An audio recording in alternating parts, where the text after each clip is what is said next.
So how about like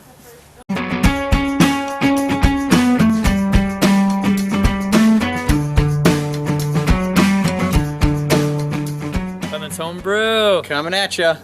And happy Father's Day to these two and all of you. So, yeah, we're out here on Father's Day. We did a brunch. It's been a good morning. And now we're gonna have a good beer. So not long ago, Chris and I did the Porcine Unidragon, one of the grandsons. But today, we've got the Porcine Unidragon. The Porcine Unidragon is basically the Porcine Unidragon made with beechwood smoked malt and 100% bourbon barrel aged. Boom. Yum. That's 12.5% ABV, that's right. So we're gonna get this one cracked open. So I may have poured myself a little heavier than these guys. Now, you know. Glutton. Selfish. Yeah, what can I say? He is He is the father. But mine has a really nice head on it, doesn't it? And there's pretty much, well, if you look down at it, you can see it's a very dark brown mahogany, but it's... Yeah, I mean, It's close to the black. head is a nice, you know, like tan, espresso-ish look. Yeah? Yeah, nice You know, smoky like- color. Definitely is a smoky Let's tan. get the nose. Yeah. I mean, right away, Bourbon. I get bourbon, dark fruits, and some dark chocolate and roasted malts. Just vanilla, too. I was gonna say the vanilla actually. Yeah, you get the vanilla. Yeah, really nice vanilla. Get that Raisins. Raisins, yeah, I was just about to say that. Dark fruits in general. Definitely the dark fruit, but the raisin stands out. Yeah, exactly. More raisin than anything. But I get a little bit of a light prune in the background. Did you say molasses earlier? No, but you're right. Get the molasses. Maybe, yeah. I'm getting something that's almost a little bright almost. Maybe my nose is just broken. And you do get a bit of the smokiness. I do get some of that Tiny beechwood smoked malt. Maybe that's what I'm getting. It's a little brighter than the dark fruits and the... Yeah, I get a little bit of juiciness in there, like something that's just yum. Yeah. That's a that hint, brightness. A hint of fig. Wow. I say it's time to say cheers. Do this. Yeah. Drink up, old man.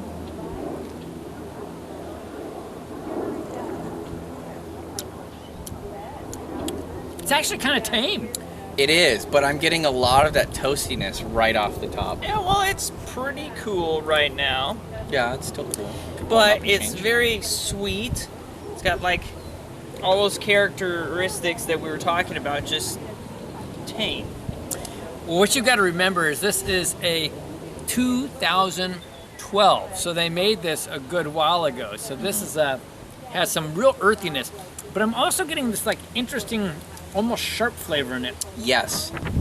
It's not quite a like a bitterness. It's almost like a really sharp cheese, kind of like. It's not a cheese flavor, but it's the same kind of Almost feel. makes me think of a soapiness at some point. Kind of. Maybe that was the brightness I was going to smell. And I was smelling something that was a little bit bright and tangy, and that's kind of a... I don't know. I get the espresso, I get the molasses, I get the dark chocolates, I get all of those. I get the vanilla, I get the bourbon. It's just not pow. It's just very nice and I get the settled. smokiness, I'm getting it, yeah. but I I do think get the earthiness. I think that flavor is an interesting roast flavor. So I'm thinking that probably comes partly from the smoky malts. That's exactly what I was going But to say. it is a light, for me, an off taste a bit. It is. It's Little not off-putting. what I was expecting from the smell. The bourbon, you taste, but it's not as strong as it was in the smell. But definitely, yeah, I'm getting that kind of toasted malt oat kind of smoky flavor coming through strongly. A little bit of that tiny bit of chocolate molasses kind of in the background. I'm And not you really tasting get a any of lot the of fruit. char, don't you? Yeah, a lot of char. It's like a very charred barrel Yeah. that they used with this. I get like I think maybe the earthiness we're getting is the beech wood, in a way. Yeah. It kind of had like that woodiness, kind of beachy feel. Which actually is what negates any kind of fruit flavor in here. There was a lot of it in the aroma, but the Right. flavor, you're not getting much of that fruit. Yeah, I think there's so much char and so much of those other things that kind of tones down the raisin on there. But it's a decent balance. It's not overly bitter or smoky, but it's still strong. All right, we're gonna enjoy this for a bit, and we'll come back and come up Deliberate with some some numbers. more. Well, we've taken a good amount of time. Colin and I have been drinking more than Christian, obviously.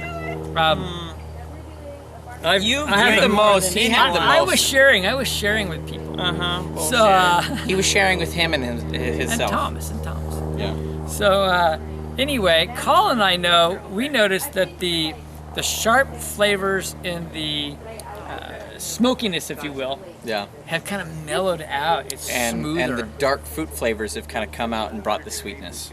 Yeah, well, I'll tell you what, my estimates on this beer have gone up now. So Yeah, it's it actually drinking is a lot much better. Mm-hmm. I actually think I like the Porcine Unidragon better personally, but this is quite good. So with that, we're going to just go for it and try some numbers for an Imperial Stout. Who wants to jump in? I'll throw it out there. I think for an Imperial Stout, I'm gonna give it a 94. It's still really good as far as the stout goes. It hits all of your kind of flavor profiles that you're looking for. It's got that darkness, that bitterness, still a little bit of sweetness, some smoky. But it had just a little bit too much char, a little bit too much of that sharp bitterness kind of flavor at first, and you didn't get all of the sweetness that you got in the aroma. So that's why it was knocked down for me a little bit from 100. What It's about still you, good. Christian? Yeah, I'm gonna go right with Colin. I think this is an excellent 94 category Imperial Stout because it's got some sweetness, it's got that beech wood, it's got some different characteristics I haven't had, but it's not that world class level where I'm just like, whoa. Right. Yeah. And I'm pretty close to them, but it's just a small notch below them, actually. 93 for me. And really for all the reasons they stated, it would have been nice if it was a little more drinkable straight out of the bottle. This one needs some time to breathe. Definitely. Overall, though, where are you at on that one, Colin? Overall, it's tough. It's still really good. Part of me wants to give it a 91. Part of me is like maybe an 89. I'm going to give it a 90 then. Because it's still really good. It's still definitely a high class beer. But overall drinkability, because of the fact that you have to let it sit out to get that different flavor, if you're just going to crack this and start right away, it's almost disappointing at first. Not to say that it's a disappointing beer at all, but... Wow, Colin had some good points there. I'm just an IPA guy, and I love my reds and my browns. I do love stouts. It's just, in my overall category, it did have to sit around a little bit. And, it does have the flavor. I'm still going to give it a 91, because I like it. And I think it's great and excellent. But just not my favorite of all time. And, this is right in my wheelhouse, so. But still, I'm going down to a 91 like Christian. I think we're pretty tight on these numbers, though. 91, for all the reasons that were stated. Really don't need to say much more about it. Here it is, though. I mean, still fun. I don't know if they've made a new one since. It's the Porcine Unidragon. This one is the 2012. So we're really talking about 3.5 years, I think, since this was put out. Probably. It's a beauty, and what can we say? Life is too short To drink cheap beer. And we will all see you On the next beer review. Happy Father's Day, everyone. Yes. Laters.